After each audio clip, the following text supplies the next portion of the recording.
할렐루야. 오늘도 우리와 함께 하시는 그 신실하신 하나님을 예배하기 원합니다. 한 주 동안 여러분들 어떠한 삶을 보내셨습니까? 지난주에 좀 차가운 날씨가 계속되었는데요. 그러한 날씨 속에서도 여러분들의 마음은 하나님을 향한 그 뜨거운 마음으로 따뜻하길 간절히 소망해 봅니다. 우리가 추운 겨울을 지나 따뜻한 봄을 향해 나아가듯 우리들의 이 신앙의 여정이 하나님이 부어주시는 그 따뜻한 은혜의 자리로 나아가는 그러한 여정이 되기를 소망합니다. 오늘 이 아침에 성령 하나님 우리와 함께하여 주십시오. 우리의 마음을 따스한 하나님의 말씀으로 만져주십시오. 주님의 은혜를 구합니다. 함께 기도하며 예배의 자리로 나아갑시다. 기도하겠습니다.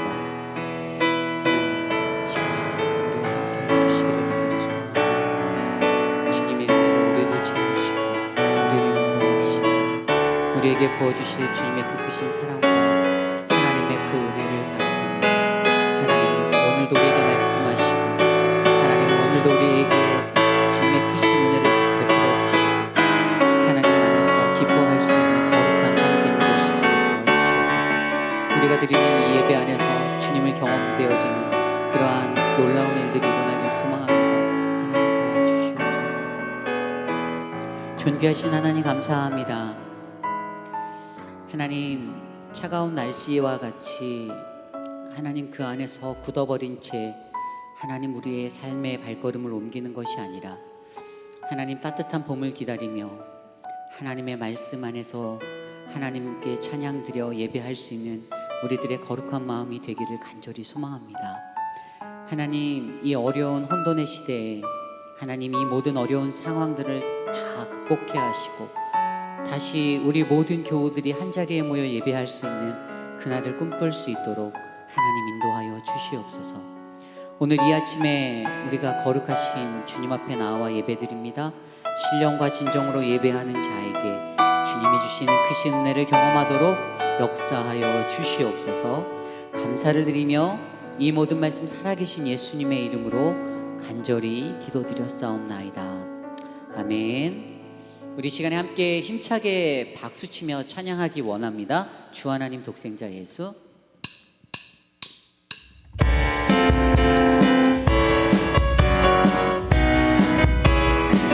주 하나님, 주 하나님 독생자 예수 나 위하여 오시었네. 모든 죄 용서하시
상처받은 우리에게 좋은 치료자 되시는 그 하나님을 우리 찬양하며 나아갑시다.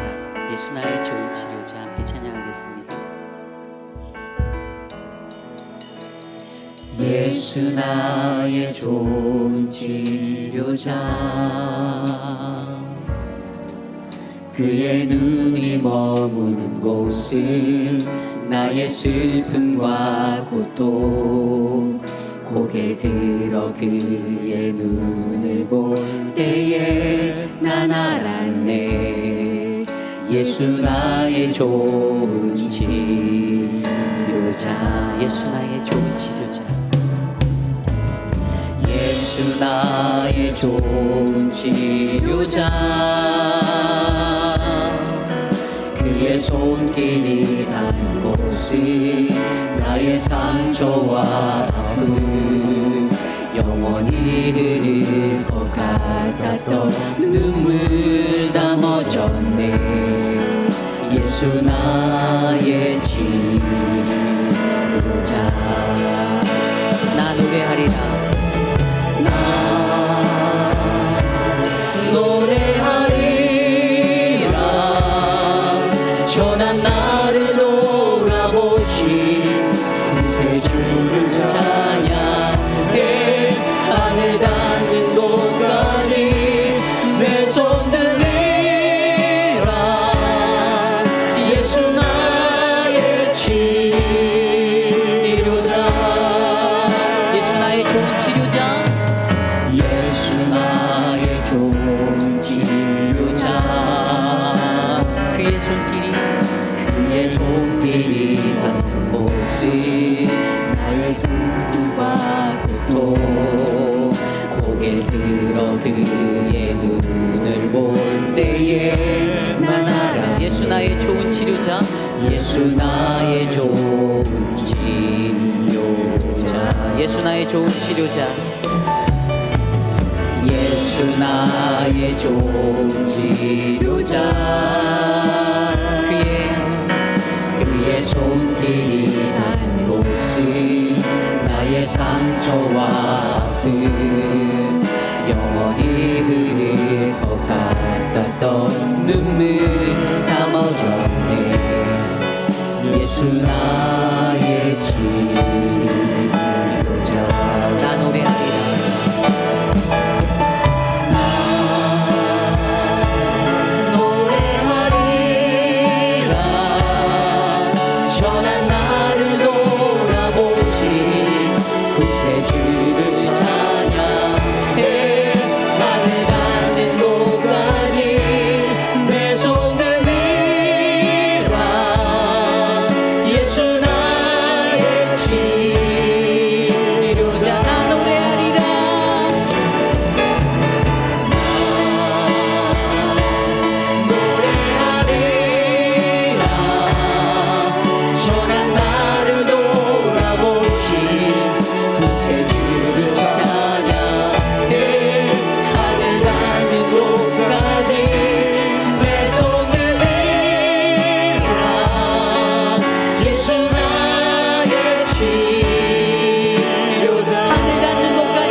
주께 가오니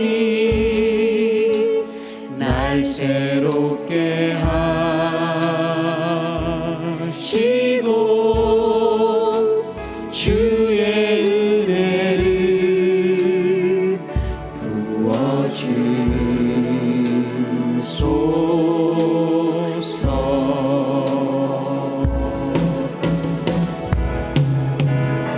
나의 삶에 내 안에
거룩하신 하나님 감사합니다.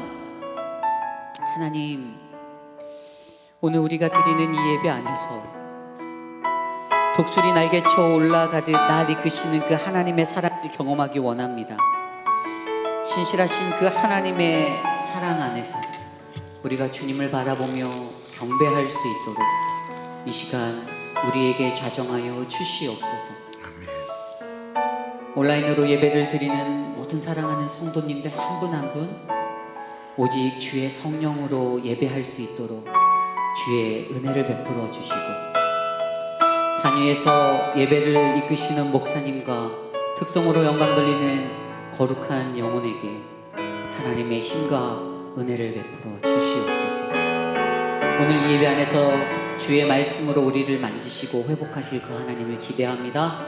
성령 하나님 역사하여 주시옵소서. 감사를 드리며 이 모든 말씀 살아계신 예수님의 이름으로 간절히 기도드렸사옵나이다. 아멘.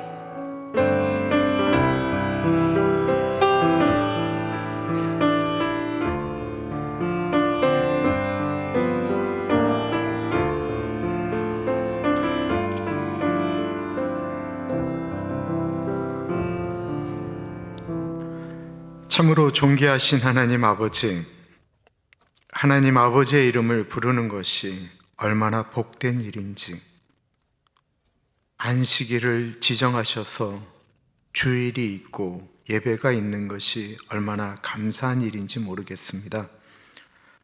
창조주 하나님 아버지, 우리를 위하여 아들 예수님을 보내주신 사랑의 하나님 아버지, 오늘 이 예배에 왕으로 자정하시사 예배 가운데 임재하시며 우리를 다스려 주옵소서. 참으로 존귀하신 예수님 이름으로 기도드립니다. 아멘.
사도신경으로 우리의 신앙 고백드립니다. 전능하사 천지를 만드신 하나님 아버지를 내가 믿사오며 그 외아들 우리 주 예수 그리스도를 믿사오니 이는 성령으로 잉태하사 동정녀 마리아에게 나시고 본디오 빌라도에게 고난을 받으사 십자가에 못 박혀 죽으시고 장사한 지 사흘 만에 죽은 자 가운데서 다시 살아나시며 하늘에 오르사 전능하신 하나님 우편에 앉아 계시다가 저리로서 산자와 죽은 자를 심판하러 오시리라. 성령을 믿사오며 거룩한 공예와 성도가 서로 교통하는 것과 죄를 사하여 주시는 것과 몸이 다시 사는 것과 영원히 사는 것을 믿사옵나이다. 아멘.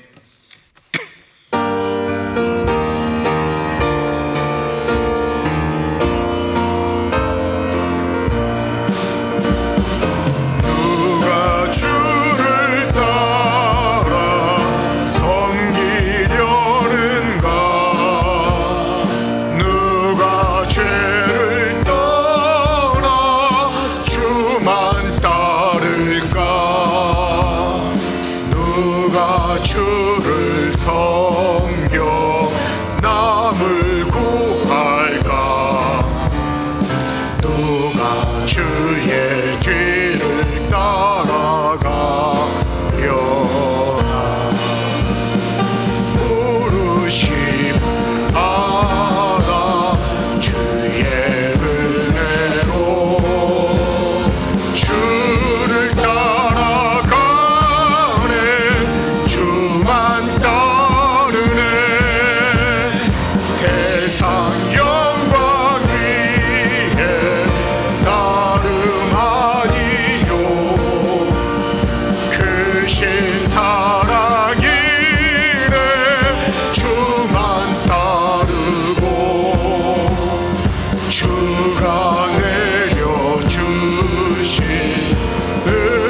주보 혹은 영상에 나와 있는 공동기도문 하나님께 한 목소리로 올려드립니다.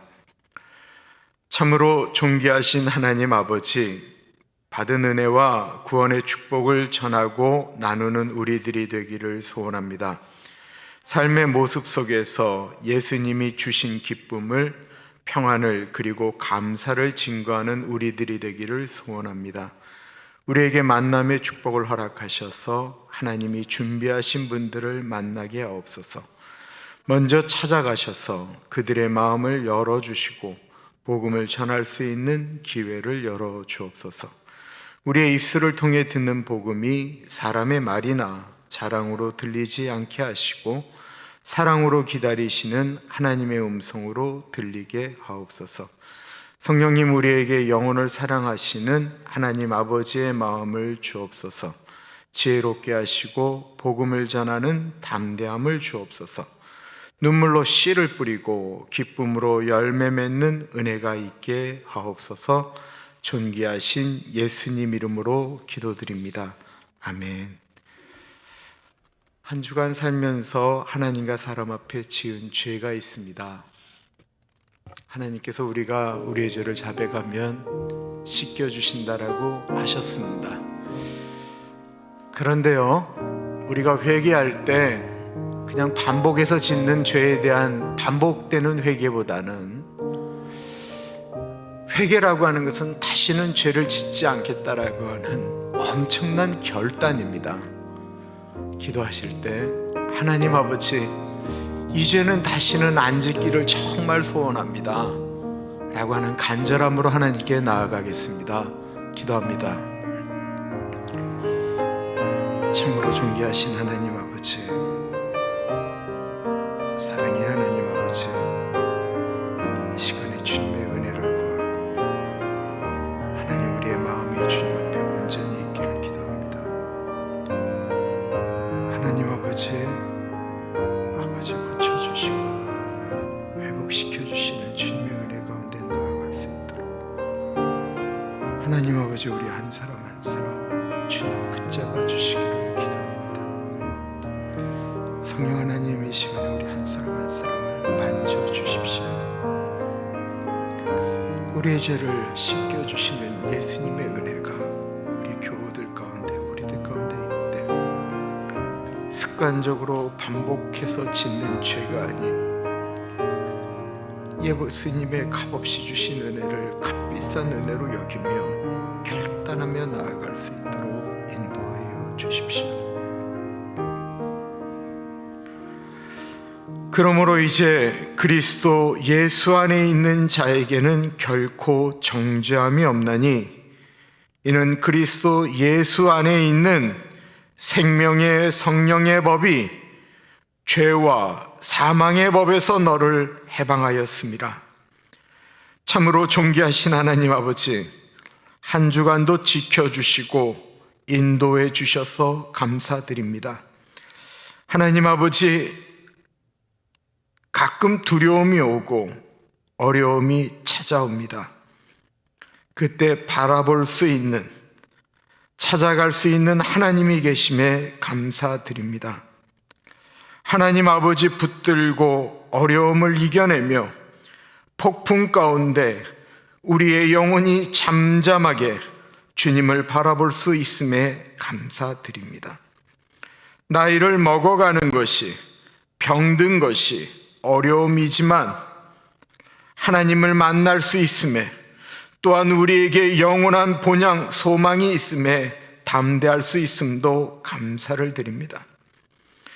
우리에게 일할 수 있는 일과 혹은 일을 멈춤으로 더 간절함 가운데 하나님을 바라보는 소망함을 주심도 감사드립니다. 온라인으로 예배를 드리는 것도 감사하고, 그러나 혹이나 아무도 안 본다고 허투루 예배 드릴까봐 더 조심스레 하나님 바라보는 것도 감사합니다. 이런 간절함 가운데 예배의 자리로 나아갑니다. 먼저 우리가 겸손한 마음을 갖기를 기도합니다. 우리가 지금 하나님 존전 앞에 서 있습니다. 보이지 아니하시지만, 귀에 들리지 않지만, 손에 만져지지 않지만 우리가 지금 하나님 존전 앞에 서 있습니다.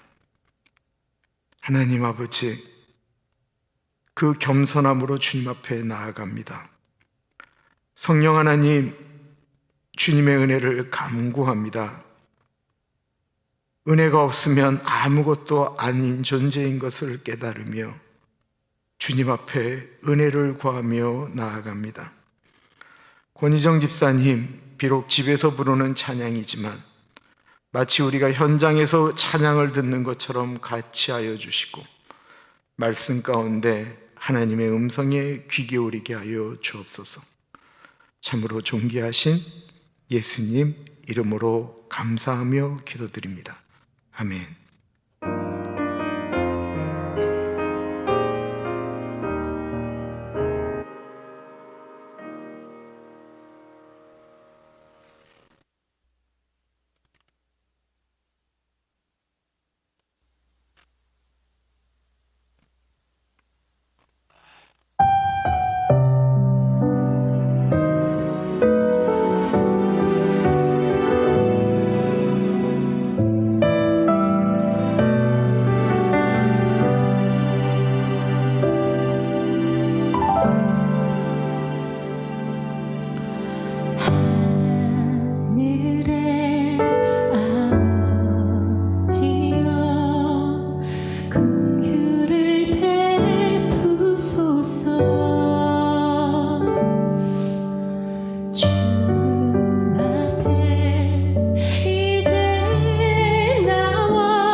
감사합니다. 저 곡은 권희정 집사님이 본인이 작곡하고 작사한 노래예요. 감사합니다. 오는 수요일부터 사순절이 시작되어집니다. 전통적으로 사순절이 되면 교회가 참 많은 것들을 준비했는데 여러분들 잊지 말고 사순절을 잘 진행해 주셨으면 감사하겠고, 코로나 바이러스가 좋은 것은 우리 김강수 장로님 고향인 브라질은 이때가 되면 리오 축제 때문에 정말 온 세계가 거기 모여서 다 음란한 파티를 여는데 올해는 그 축제를 안 한대요. 안 모인대요. 그래서 브라질이 어느 때보다도 경건한 사순절을 보내게 되었노라는 이야기도 듣습니다. 사순절 잘 보낼 수 있도록 여러분들 기도하면서 하루하루를 보내주셨으면 감사하겠고요. 지금 당회는 다음 주까지는 온라인으로 예배를 드리겠다라고 결정을 했습니다. 참고하시면 감사하겠습니다. 오늘 요절 말씀은 빌립보서 4장 19절인데요. 나의 하나님이 그리스도 예수 안에서 영광 가운데 그 풍성한 대로 너희 모든 쓸 것을 채우시리라. 저 빌립보서 4장에는 우리가 잘 아는 말씀들이 참 많은 곳이에요. 빌립보서에서는 빌립보 교회가 이렇게 쉽지 않은 곳이었는데, 그곳이 사도 바울이 감옥에 있을 때, 그 당시 감옥은 국가에서 다 모든 먹는 것들을 지금 감옥 시스템처럼 준 것이 아니거든요. 옆에서 누가 도와줘야 되고 먹을 것도 넣어줘야만 했고 그랬었습니다. 그때 빌립보 교회가 2번이나 바울을 도와주었습니다. 그런 모든 것들을 감사하면서 바울이 빌립보 교인들에게 이렇게 하나님을 신뢰하라고 하면서 권면한 내용입니다. 나의 하나님이 그리스도 예수 안에서 영광 가운데 그 풍성한 대로 너희 모든 쓸 것을 채우시리라. 한번 외워보겠습니다. 시작. 나의 하나님이 그리스도 예수 안에서 영광 가운데 그 풍성한 대로 너희 모든 쓸 것을 채우시리라. 아멘. 하나님께서 오늘 우리에게 주시는 말씀은 마태복음 13장 31절에서부터 43절까지 말씀입니다. 하나님의 말씀을 받들어 봉독할 때에 살아계신 하나님의 음성을 들으시기 바랍니다. 또 비유를 들어 이르시되 천국은 마치 사람이 자기 밭에 갖다 심은 겨자씨 한 알 같으니 이는 모든 씨보다 작은 것이로되 자란 후에는 풀보다 커서 나무가 되매 공중의 새들이 와서 그 가지에 깃들이느니라. 또 비유로 말씀하시되 천국은 마치 여자가 가루 서말 속에 갖다 넣어 전부 부풀게 한 누룩과 같으니라. 예수께서 이 모든 것을 무리에게 비유로 말씀하시고 비유가 아니면 아무것도 말씀하지 아니하셨으니 이는 선지자를 통하여 말씀하신 바 내가 입을 열어 비유로 말하고 창세부터 감추인 것들을 드러내리라 함을 이루려 하심이라. 이에 예수께서 무리를 떠나사 집에 들어가시니 제자들이 나와 이르되 밭의 가라지의 비유를 우리에게 설명하여 주소서. 대답하여 이르시되 좋은 씨를 뿌리는 이는 인자요 밭은 세상이요 좋은 씨는 천국의 아들들이요 가라지는 악한 자의 아들들이요 가라지를 뿌린 원수는 마귀요 추수 때는 세상 끝이요 추수꾼은 천사들이니 그런즉 가라지를 거두어 불에 사르는 것 같이 세상 끝에도 그러하리라. 인자가 그 천사들을 보내리니 그들이 그 나라에서 모든 넘어지게 하는 것과 또 불법을 행하는 자들을 거두어내어 풀무불에 던져 넣으리니 거기서 울며 이를 갈게 되리라. 그때 의인들은 자기 아버지 나라에서 해와 같이 빛나리라. 귀 있는 자는 들으라. 아멘.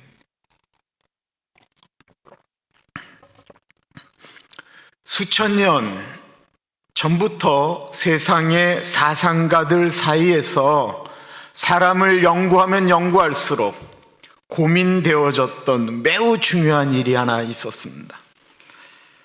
철학적으로도 이렇다 저렇다, 사람은 이렇다 저렇다, 착한 사람을 보면 이 이론이 맞는 것 같고 악한 사람을 보면 저 이론이 맞은 것 같은 수천 년 동안 사람에 대해서 고민하였던 것이 무엇일까요?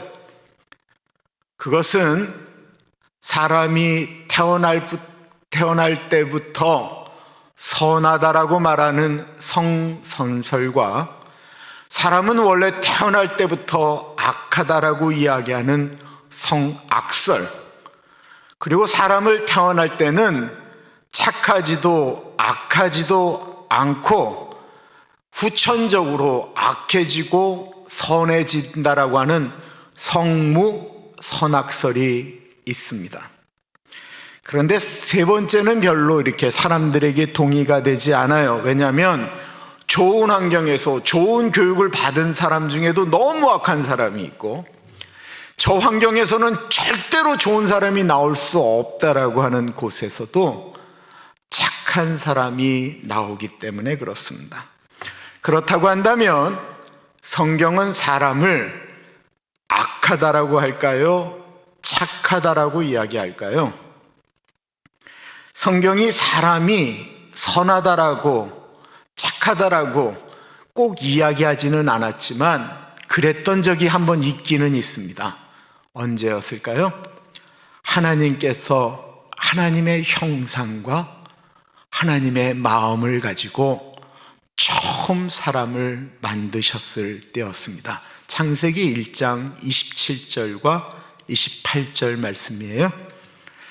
하나님이 이르시되 우리의 형상을 따라 우리의 모양대로 우리가 사람을 만들고 그들로 바다의 물고기와 하늘의 새와 가축과 온 땅과 땅에 기는 모든 것을 다스리게 하자 하시고, 하나님이 자기 형상 곧 하나님의 형상대로 사람을 창조하시되 남자와 여자를 창조하시고.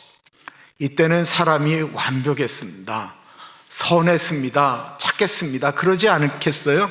하나님이 갖고 있는 선하신 하나님의 그 이미지대로 만들어진 사람이니까 사람이 착했다라는 거예요.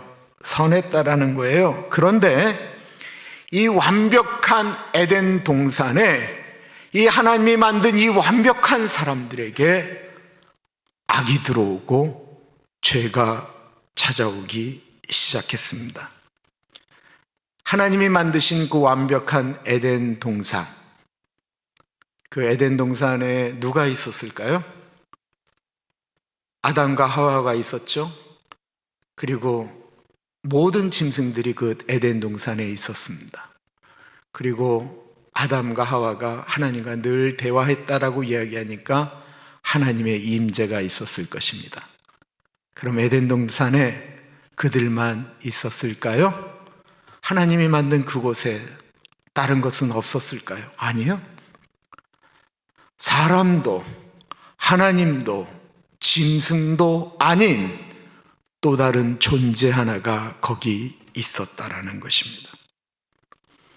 이 세상 어디에든 언제든지 늘 보이지 않는 존재, 마귀라고도 하고 오늘 본문에는 원수라고도 이야기하는 사단 마귀가 에덴 동산에 존재했다라는 것입니다. 어느 날 마귀가 뱀의 모습을 가지고 하와를 찾아왔습니다. 그리고는 마귀는 하와에게 왜 하나님이 선악과를 따먹지 말라고 이야기하셨는지 아느냐라고 질문을 던지는 거예요. 그 이유는 너희가 선악과를 먹는 순간 너희도 하나님처럼 되어지는 것을 하나님이 두려워했기 때문이라고 이야기하며, 선악과만 먹으면 너희가 하나님처럼 될 수 있다라고 그 마음 가운데 하나님을 불신하는 마음을 심어 주었습니다. 말씀으로 이겼으면 되는데 사람은 그 이야기에 속아 하나님을 믿지 못하게 되었고 그 말에 속아 하나님과 사람 사이는 벌어지게 되었습니다. 마귀의 전략은 늘 피조물인 사람이 창조주처럼 될 수 있다라고 하는 전략입니다. 그리고 이 전략은 지금까지 먹히고 있습니다. 하나님은 없다. 그러므로 네가 원하는 대로 사는 것이 옳은 것이다. 한 번 사는 인생이다. 지옥 없는데 뭐하라 그러고 사느냐. 네 하고 싶은 대로 원하는 대로 하고 살다가 그러다가 인생 끝나는 것이 가장 복된 것이다. 천국이 어디 있으며 지옥이 어디 있고 하나님이 어디 있느냐. 네가 이 세상의 중심이다. 하나님의 말씀이 아닌 마귀의 유혹에 빠져 아담과 하와가 선악과를 먹는 순간 죽음이 왔고 죄가 찾아왔습니다. 그리고 이 죄에 의한 죽음은 오늘날도 사람에게 아픔으로 다가오게 됩니다. 왜 그러지요? 그것은 아담과 하와가 하나님의 명령에 불순종해서 이 땅에 들어온 그 불순종, 불신앙의 죄는 사람들이 태어날 때부터 가지고 태어난다라고 성경은 말씀하기 때문에 그렇습니다.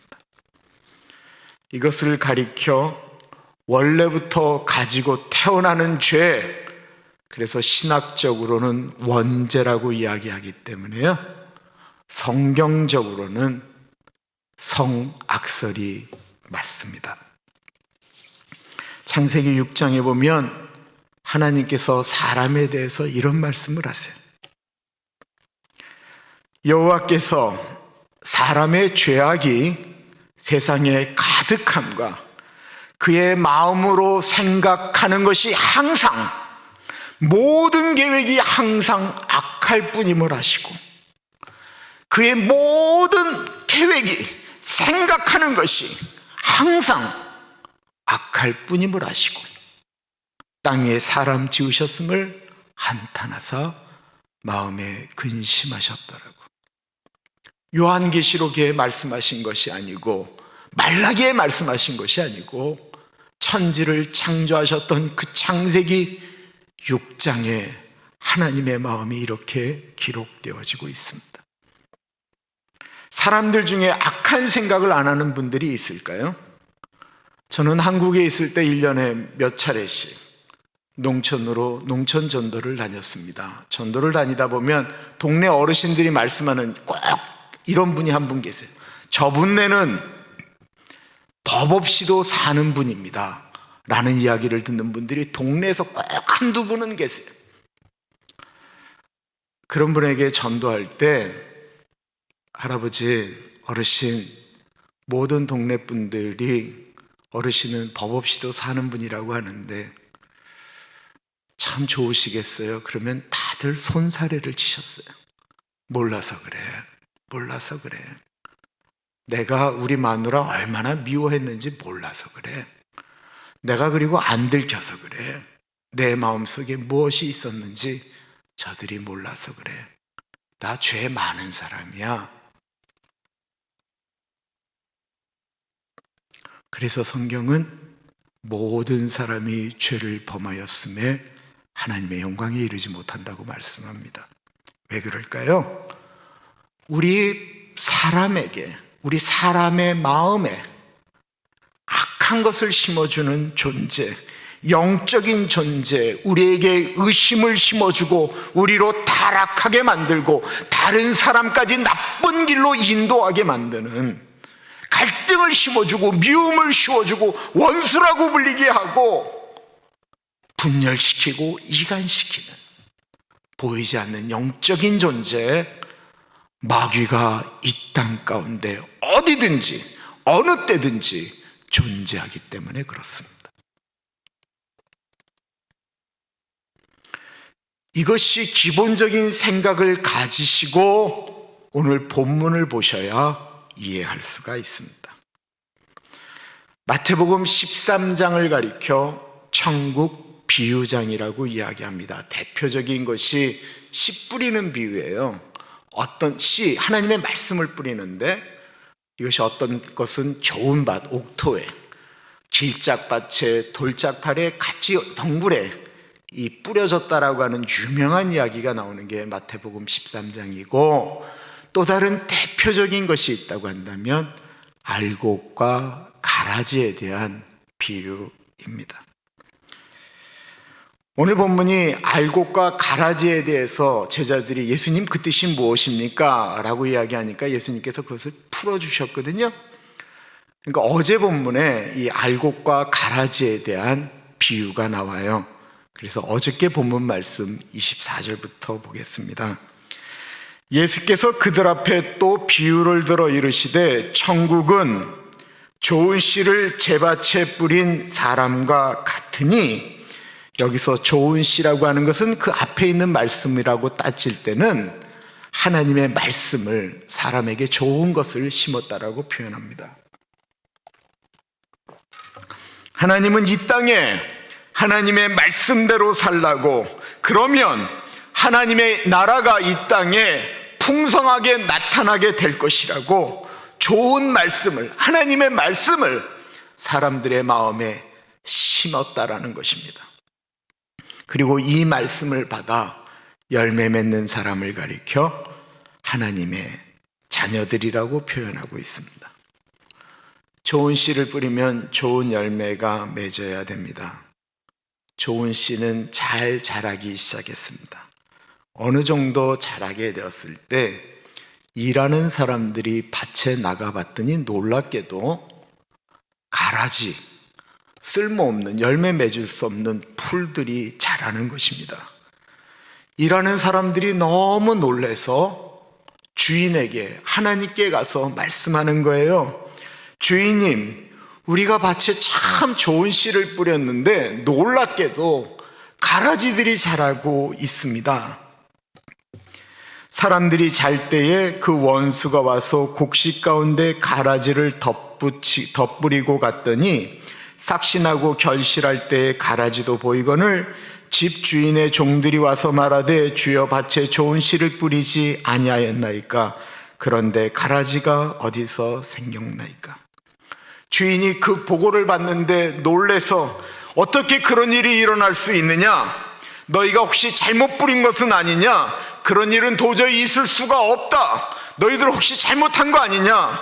책망하지 않으셨습니다.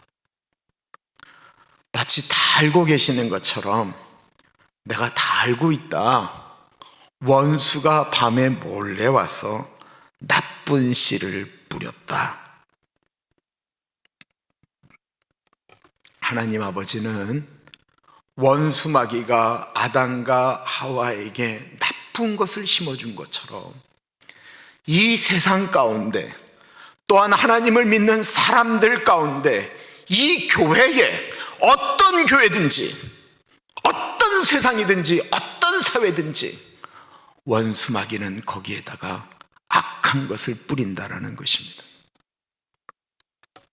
그러자 종들이 말합니다. 이것들 다 뽑아버릴까요? 이건 일반적인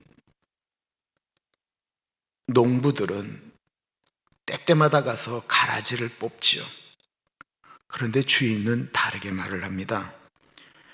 주인이 이르되 원수가 이렇게 하였구나. 종들이 말하되 그러면 우리가 가서 이것을 뽑기를 원하시나이까? 주인이 이르되 가만두어라.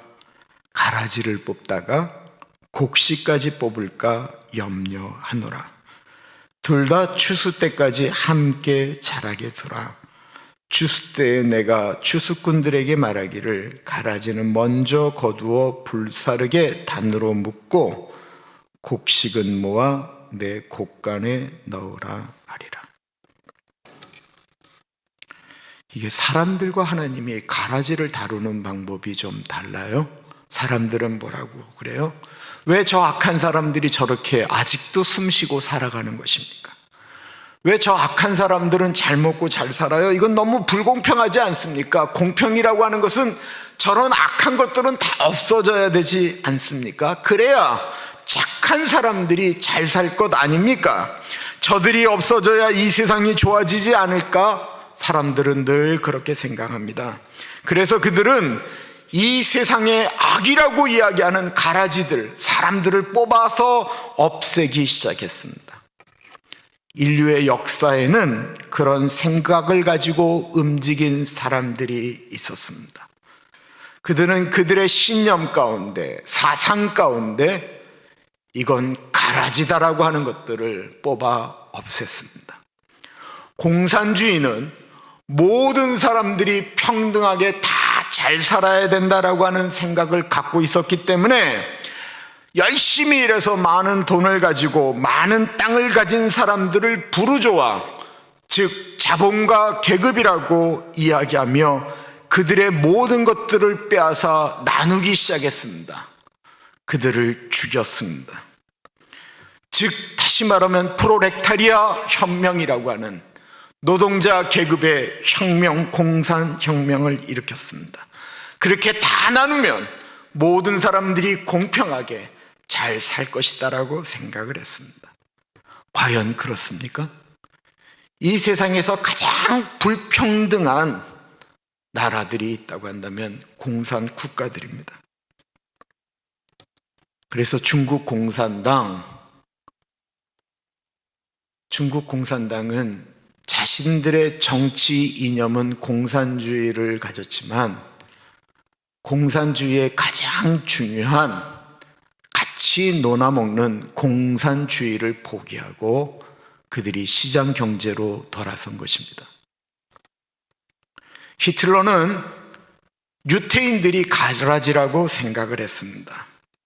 그래서 무려 600만이 넘는 유럽에 흩어져 있는 유태인들을 보는 쪽쪽 다 죽였습니다. 그럼 그들이 자신들이 알곡이기 때문에 그랬을까요? 아니요. 게르만 민족보다 더 뛰어났다라고 생각하기 때문에 유태인들을 죽인 것입니다. 캄보디아의 폴포트 정권은 이 나라가 이렇게 망쳐진 것은 지식인들 때문이다라고 착각하였습니다. 그래서 안경을 쓴 사람들은 지식인이라고 죽였어요. 집에 외국 책 한 권이라도 있으면 무조건 죽였어요. 대학 나온 사람 죽였고, 교사들 죽였고, 교수들 죽였어요. 너무 많이 죽였어요. 인구가 750만이었는데 공식적으로 예일대학교에서 발표한 것은 200만, 어떤 곳은 300만, 어떤 곳은 170만, 어쨌든 인구의 3분의 1을 킬링필드라고 이야기하는 수많은 사람들을 죽여서 가라지를 뽑아버리겠다라고 이야기해요. 지금 동남아 국가 중에 국가가 회복되지 않는 유일한 나라가 하나 있는데 캄보디아입니다. 왜 그러냐면 기초 산업마저도 무너졌어요. 교사들이 학생들을 데리고 과학교실을 열어도 선생님들이 가르칠 수가 없어요. 왜냐하면 그 교사들이 어릴 때 그들을 가르쳤던 교사들이 한 사람도 남아있지 않기 때문에 그렇습니다. 가라지를 없앤다라고 이야기했는데 정작 본인들이 가라지인 것을 몰랐던 것입니다. 사람들은 대부분 착각하며 살아가고 있는 것이 있는데 남들을 손가락질하면서 저것들은 가라지라고 이야기하면서 자신에게 가라지와 같은 요소가 자라나고 있다는 사실을 모른다라는 거예요. 말도 안 되는 것 같은데 이런 생각을 하는 분들이 정말 많습니다. 어쩌면 대부분일지 모르겠습니다. 자신과 정치적 신념이 다르고 역사관이 다르고 사람을 바라보는 시각이 다르면 저것들 없어져야 된다는 것입니다. 교회에도 그렇습니다. 저 사람들만 없어지면 교회가 좋아질 것이다라고 착각합니다. 저들은 가라지라는 것입니다. 교회에서 가라지를 뽑아서 교회 밖으로 내보내는 일, 성경적으로 보면 절대로 있어서는 안 될 일입니다. 이유는 누가 가라지인지 진짜로 모르기 때문에 그렇습니다. 둘째, 우리가 생각하는 그 가라지가 실제로는 알곡일 수도 있고 알곡이 가라지일 수도 있기 때문에 그렇습니다. 이건 정말 아무도 모릅니다. 또한 가라지를 뽑다가 알곡이 다치기 때문에 그렇습니다. 이게 제일 중요한 하나님의 말씀이에요. 이 미국에 있는 수많은 이민교회들이 저것들은 가라지다 라고 이야기하면서 그 가라지 뽑겠다라고 분규가 일어났습니다. 그리고 나서 좋아진 교회 보셨어요? 그렇게 한번 분규가 일어나서 저쪽이 하나님 편이다, 우리가 하나님 편이다 이러고 싸우기 시작한 교회치고 회복된 교회들 보셨습니까? 도대체 누가 가라지고 누가 알곡입니까? 아니, 우리는 알곡입니까? 아니면 가라지입니까? 죄송하지만 정답이 없습니다. 목사도 가라지일 수도 있고 장로님들도 가라지일 수 있고 권사님들도 가라지일 수도 있고 누가 알곡인지 누가 가라지인지 그 마지막 결정은 오늘 본문 말씀대로라면 하나님 앞에서 심판받는다라는 것입니다. 그리고 더 중요한 건 우리 안에는 하나님의 형상을 닮은 하나님의 이미지와 더불어서 원수 마귀가 우리에게 심어놓는 악한 속성이 두 가지가 다 우리 안에 들어와 있기 때문에 그렇습니다. 로마서 7장의 위대한 사도 바울의 고백입니다. 내 속 곧 내 육신에 선한 것이 거하지 아니하는 줄을 아노니 원함은 내게 있으나 선을 행하는 것은 없노라. 내가 원하는 바 선을 행하지 아니하고 도리어 원하지 아니하는 바 악을 행하는도다. 만일 내가 원하지 아니하는 그것을 하면 이를 행하는 자는 내가 아니요 내 속에 거하는 죄니라. 그러므로 내가 한 법을 깨달았노니 곧 선을 행하기 원하는 나에게 악이 함께 있는 것이로다.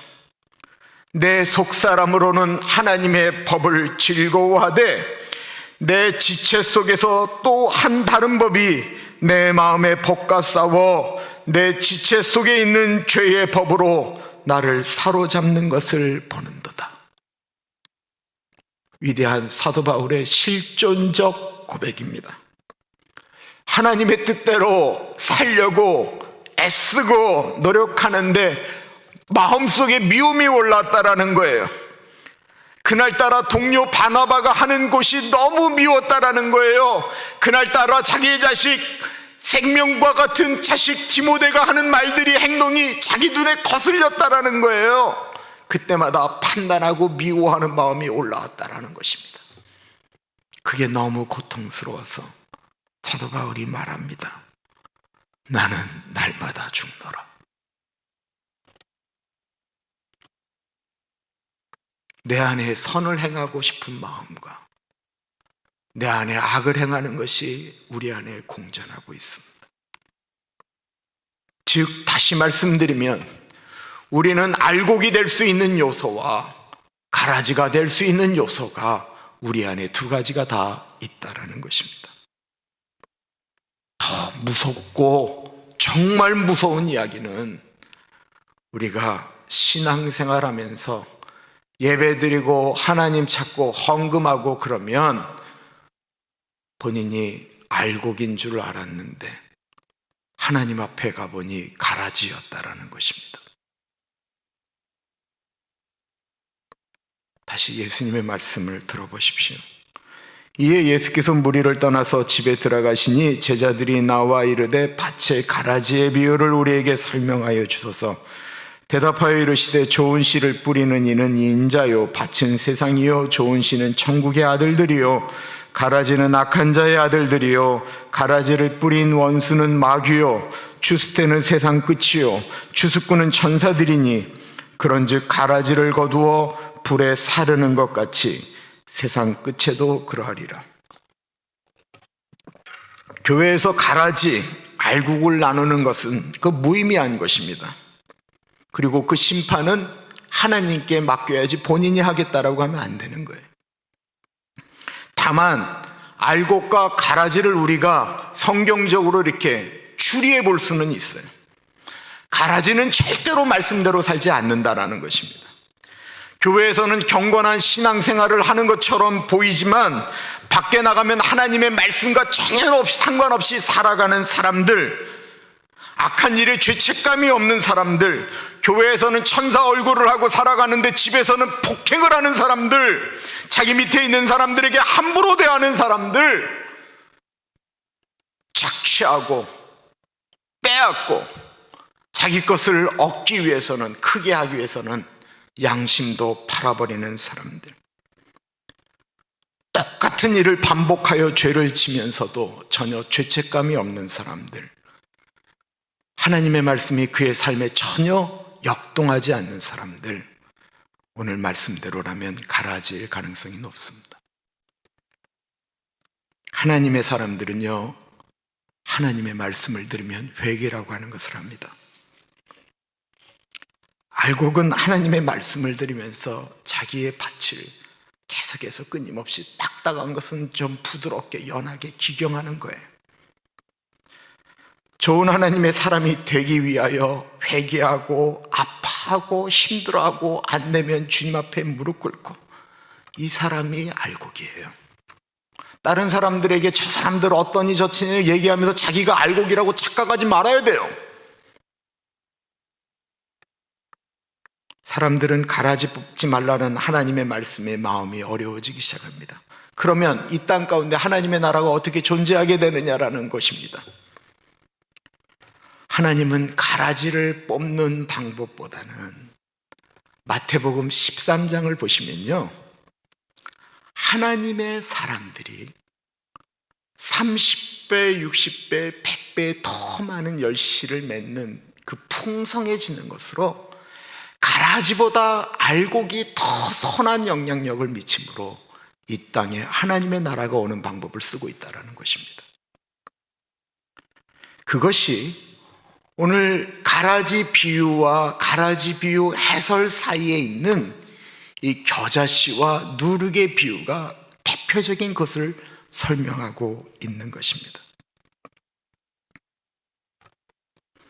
이 겨자씨와 누룩이라고 하는 것은 작지만, 보이지 않을 정도로 작은 것이지만 나중에는 큰 영향을 미치는 것을 말합니다. 아시는 것처럼 겨자씨는 너무 작기 때문에 잘 보이지 않습니다. 누룩도 작은 것인데 나중에는 이렇게 부풀어 오르는 것을 이야기하는 것이죠. 또 비유를 들어 이르시되 천국은 마치 사람이 자기 밭에 갖다 심은 겨자씨 한 알 같으니 이는 모든 씨보다 작은 것이로되 자란 후에는 풀보다 커서 나무가 되매 공중의 새들이 와서 그 가지에 깃들이느니라. 또 비유로 말씀하시되 천국은 마치 여자가 가루 서말 속에 갖다 넣어 전부 부풀게 한 누룩과 같으니라. 사람들은 아예 뒤집어 엎는 것이, 가라지를 다 없애는 것이 이 세상에 천국을 만드는 좋은 방법이라고 말씀하고 있는데, 하나님은 한 사람 한 사람이 하나님의 말씀대로 살아갈 때 하나님의 나라가 더 빨리 온다라고 말씀하고 있는 것입니다. 집에서부터, 교회에서, 사회에서 말입니다. 우리는 누구 때문에 이 나라가 이 모양 이 꼴이다라고 이야기할 때가 있습니다. 교회가 누구 때문에 이 모양 저 모양이라고 표현하기도 합니다. 그리고 그거 빼내야 된다라고, 바꿔버려야 된다라고 이야기합니다. 그래서 좋아진 것 보셨습니까? 그럴 수도 있지만 하나님의 방법은 한 사람입니다. 작은 것입니다. 그런데 그 작은 것이 큰 것입니다. 나 한 사람입니다. 나는 믿음이 별로 없고 영향력이 없다라고요? 그런 내가 그 한 사람인 것입니다. 겨자씨같이 나는 작다라고, 그거 참 좋은 것입니다. 그가 말씀대로 살게 되면 그에게 영향력이라는 것이 나타나게 됩니다. 그리고 그 영향력은 미약한 것 같지만 나중에는 큰 영향력이 된다라는 것입니다. 8세기부터 11세기까지 유럽에, 오늘날 유럽에 가장 무서웠던 집단, 하나님을 모르는 집단이 있었다고 한다면 그들을 가리켜 바이킹이라고 이야기합니다. 이들은 바다에서 배들을 납치하고 사람들을 다 죽여버렸어요. 이들은 해안으로 침투해서 곡식들을 빼앗았을 뿐만 아니라 수도원들에 쳐들어가면 수도사들의 목을 다 잘라버렸어요. 당시에 그 유럽에 없어져야 될, 꼭 없어져야 될, 하나님이 꼭 없애야 될 가라지가 있다고 한다면 그것은 바로 바이킹이었습니다. 바이킹이 그런데 없어지게 되었어요. 기독교가 전쟁 가운데 승리하였을까요? 역사적으로 전쟁에 승리한 이야기도 있지만 바이킹이 더 많이 이겼습니다. 2010년도 12월 16일자 전북 도민일보에 실린 글입니다. 인류 역사에 있어서 복음 전래 후 최초로 기독교 국가를 선언한 나라는 동서유럽도 미국도 아닌 북스칸디나비아의 한 나라인 스웨덴이었다. 북쪽 스칸다비아 대륙은 대서양과 북해로부터 불어오는 해풍으로 말미암아 나무가 자라지 못해 해풍을 막아주지 못했다. 그리고 땅이 옥토가 아닌 박토이어서 수목은 물론 농작물이 경작되지 않았다. 그리고 여성 인구는 없고 남성 인구가 주를 이루었다. 그런데 그런 그들을 기독교인으로 만드는 데는 북유럽의 정치력이나 군사력, 경제적이 아니었고 해적들에게 강제로 끌려간 북유럽 기독교인 어머니들과 여성들의 역할이 가장 결정적이었다.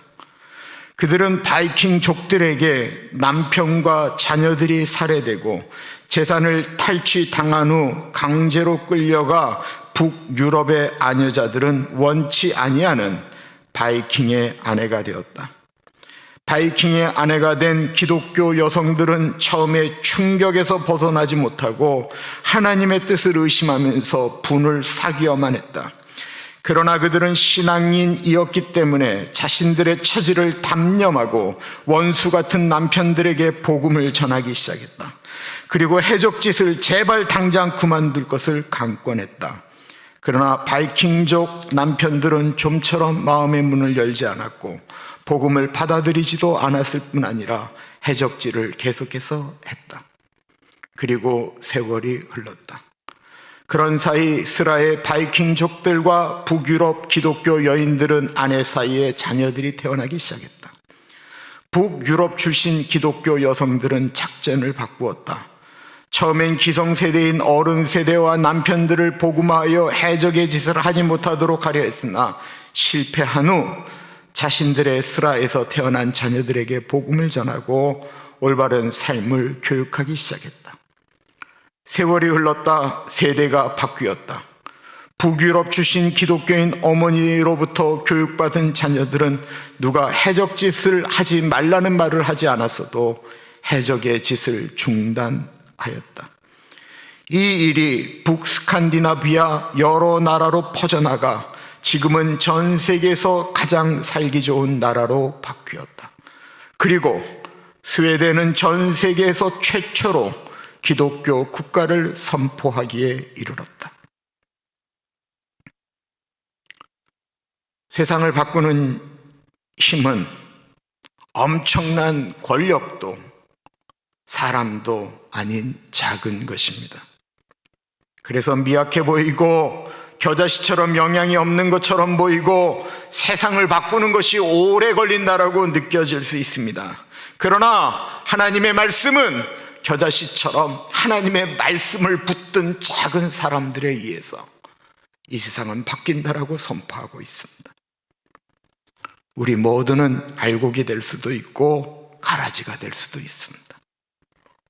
한 번에 뒤집어져서 하나님의 사람이 될 수 있다. 착각입니다. 그런 사람이 다시 가라지가 될 수도 있습니다. 매일매일 하나님의 말씀을 붙들고 그 말씀대로 자신의 맛을 기경하는 사람이 알곡이고, 그렇게 살아가는 사람들에 의해서 이 세상은 바뀌게 되는 것입니다. 우리는 어떤 존재입니까? 하나님의 말씀을 읽으시고 하나님의 말씀대로 살아가려고 애쓰고 계십니까? 그럼 정말 잘하셨습니다. 그럼 분명히 우리 가정, 이 사회 바뀌게 될 것입니다. 내가 변해야 세상이 바뀌게 됩니다. 제발 다른 사람 신경 끄시고 다른 사람 바꾸겠노라고 말씀하지 않으셔야 됩니다. 내가 변하면 세상이 바뀝니다. 기도하겠습니다. 존귀하신 하나님 아버지, 우리는 다른 사람들에게 손가락질하면서 과연 우리는 알곡의 삶을 살기 위하여 애쓰고 노력했는지, 하나님의 말씀대로 살려고 애썼는지 고민하게 됩니다.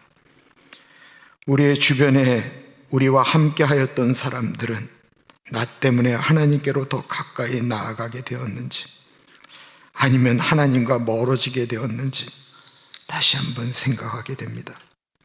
시편 저자의 고백처럼 우리의 입술의 모든 말과 마음의 묵상이 주님께 연락되어지는 삶을 되기를 간절히 소원합니다. 이 시간에 하나님께 드린 예물 가운데 같이 하여 주시고, 하나님 이 예물을 통하여 하나님의 교회가 더 든든하여질 수 있도록 인도하여 주십시오. 꽃헌금 드립니다. 이종성 집사님 생신 맞이합니다. 집사님의 삶 가운데 은혜 주시고, 우리 이미경 권사님 강건하실 수 있도록 도와주십시오. 크리스틴과 잔과 주혜 그리고 앤디 가운데 같이 하여 주셔서 만남의 축복을 주시기를 기도합니다. 김동청 장로님, 김미경 권사님, 두 분 안에 있는 은혜가 흘러가야 은혜인 줄 알고 은혜를 흘려버리는 삶을 살겠다라고 애쓰시는 두 분 삶 가운데 같이 하여 주시고, 올해 구순을 맞이하신 어머니 김숙자 권사님 붙잡아 주시기를 기도드립니다. 우리 해나 자매, 에릭 형제, 주님께 돌아와 믿음의 가정을 이루는 꿈꾸는 기도를 하고 계십니다. 하나님 같이 하여 주십시오. 우리 마이클 목사님, 우리 에리나 목사님, 가난한 자들, 어려운 자들을 위하여 섬기는 목회를 하고 있는데 변치 않고 선한 역할을 감당할 수 있도록 주님 도와주시기를 기도합니다. 우리 팀과 미아 가운데 같이 하여 주시기를 기도합니다. 7월이 되면 이 남가주로 이사를 오게 되는데 그 모든 과정이 하나님의 은혜 가운데 흘러갈 수 있도록 인도하여 주시고, 우리 5명의 손주들 만나야 될 사람을 만나게 하시고 만나면 안 될 사람들 비껴나갈 수 있는 은혜를 주옵소서. 참으로 존귀하신 예수님 이름으로 감사하며 기도합니다. 아멘.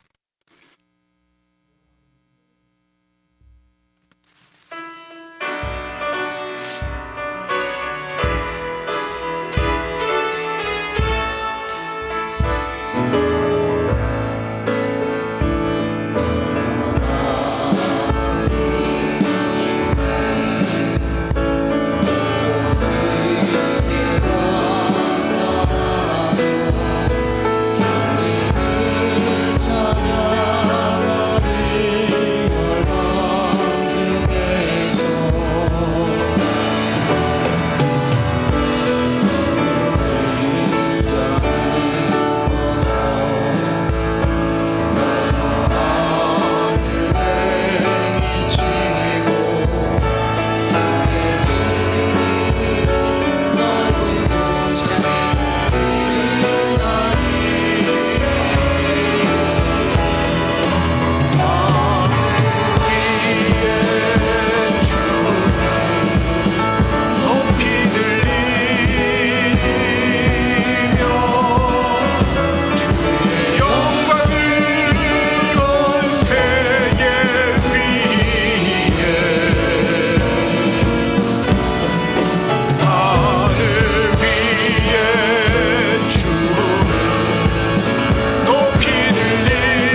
주께 감사하며 주님을 찬양하리. 열방 중에서 주의 인자는 커서 하늘에 미치고 주의 진리는 넓은 궁창에 이르나니. 하늘 위에 주는 높이 들리며 주의 영광은 온 세계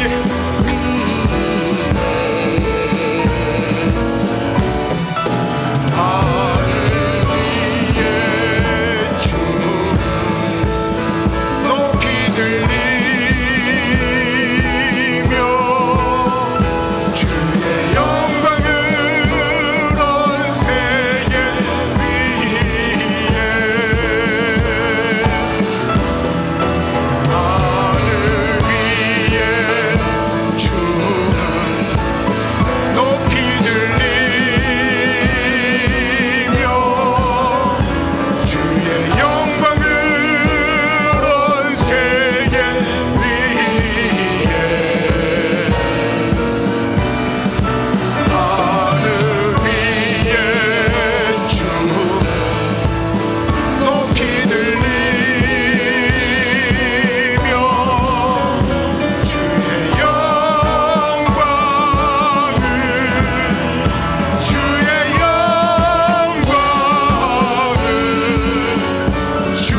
영광을 온 세계 위에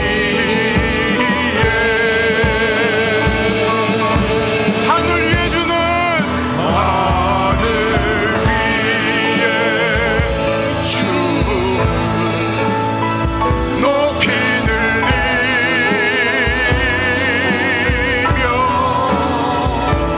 주의 영광을 온 세계 위에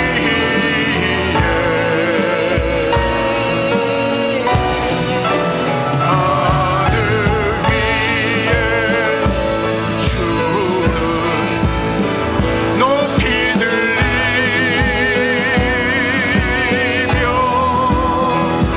주의 영광을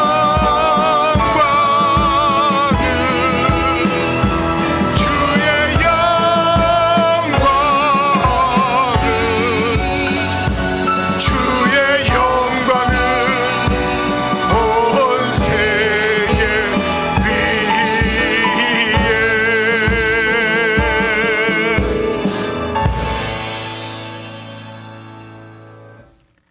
참으로 존귀하신 하나님 아버지, 하나님 아버지의 이름이 온 세계 가운데, 온 열방 가운데, 아니 우리 가정 가운데, 우리 교회 가운데, 내가 있는 삶의 현장, 일터 가운데 주님 어떻게 하면 영광이 되어질 수 있을까 생각해 보면, 그거는 내가 하나님의 말씀대로 살아갈 때에, 내가 하나님의 사람으로 살아갈 때에, 내가 하늘의 미랄이 되어 썩어 죽을 때, 그때 하나님 아버지의 이름이 영광되어짐을 보게 됩니다. 또한 내가 펄펄 살아있을 때, 내가 내 하고 싶은 대로 움직일 때에 결코 우리 자신이 하나님 아버지의 영광이 되어질 수 없는 것도 오늘 말씀을 통하여 다시 한번 생각하게 됩니다. 하나님 아버지 두렵습니다. 하나님 나라에 설 때 착하고 충성된 종아, 네가 작은 일에 충성하였으니 나의 잔치에 참여하자 라는 이야기를 듣고 싶습니다. 하나님 아버지, 우리 사랑하는 교우들 한 주일 동안 살아가는 동안 은혜 주시기를 기도합니다. 아프신 분들이 있습니다. 병드신 분들이 있습니다.